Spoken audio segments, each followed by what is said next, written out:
What we find that Dark Mofo does for us is open up possibilities. These opportunities are just like pure gold. This is where new ideas come from. How are other people thinking? How are they expressing their ideas? And how can I get my students alongside those guys so they can be encouraged to do the same?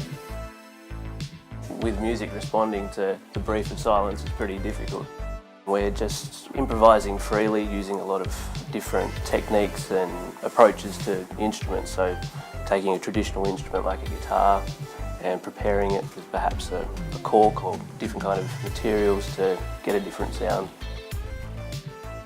We've both been playing bass over the last few nights because ideally we don't want the people outside to hear what's happening, and the bass has a lower frequency, so we hoped that they wouldn't be able to hear.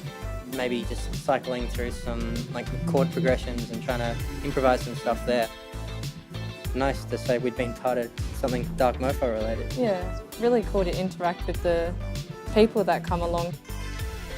Playing to such a large audience is great, especially with this kind of music. So for us in developing your music or your art, then it's a great opportunity.